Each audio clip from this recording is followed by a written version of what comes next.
পৃথিবীর আল্লাহ রসুলের পর সবচেয়ে বেশি তোমার শ্রদ্ধা পাওয়ার উপযুক্ত তোমার মা এবং বাবা। আমরা বেশিরভাগ মানুষ মা বাবার কদর করি না। আপনি যত পাষাণ হন, আপনার বাবা আপনার কাছে যত, তার অনেক কাজে হয়তো আপনি অসন্তুষ্ট হন, তিনি হয়তো কিছু ভুলভাল করেন, তিনি হয়তো কিছু উল্টাপাল্টাও করেন, আপনার কষ্ট হয়। টের পাবেন যেদিন এই বটবৃক্ষের ছায়া মাথা থেকে সরে যাবে। মাহফিল শেষ করে যখন বের হতাম, আব্বাজান ফোন দিতেন, যত রাত হোক। আমার গ্রামে মাহফিল হলে চা বানায় বসে থাকতেন, যত রাত হোক, পেরেশান হয়ে যেতেন। এখন আর কেউ ফোন দেওয়ার মতো নাই যে ফোন দিয়ে খবর নেবে। ভাইরা আমার, আল্লাহ রাব্বুল আলামিন আমাদের মা বাবার প্রতি আমাদের কর্তব্য পরিপূর্ণ আদায় করার তৌফিক দান করুন।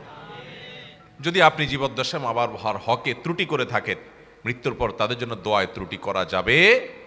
আল্লাহ তাআলা দোয়া শিক্ষা দিয়েছেন। নিজে দেখেন, বাবার হক মায়ের হক এত গুরুত্বপূর্ণ যে আল্লাহ অন্য কারোর জন্য দোয়া শিখাই দেন নাই, দোয়ার ফরম্যাটই আল্লাহ বলে দিয়েছেন, নিজে শিখাই দিয়েছেন। ও রব্বির হামহুমা কামা রব্বায়ানি। আল্লাহ, আমার মা বাবা ছোটবেলায় যেভাবে আমাকে মায়া করেছেন, কত মায়া করেছেন, আল্লাহ আপনি তাদের প্রতি সেরকম মায়া আজ তারা দুনিয়া থেকে চলে গেছেন আপনি করবেন। দোয়া করবো তো ইনশাআল্লাহ, নিয়মিত দোয়া করব, উঠতে বসতে দোয়া করব। একাকী যখন হব, মুশকিল হয়ে গেছে আমাদের এই ফোনগুলো, স্মার্টফোনগুলো। আমাদের অবসর সময় বলতে এখন কিছু নাই, টয়লেটের টাইমটা মোবাইল ফোন নিয়ে গেছে। আমরা ওয়েটিংয়ে থাকি, আমরা মোবাইলে ব্যস্ত, আমরা সোশ্যাল মিডিয়ার বিভিন্ন অ্যাপে আমরা আসক্ত, এডিক্টেড। আমাদের দোয়ার কোনো সময় নেই।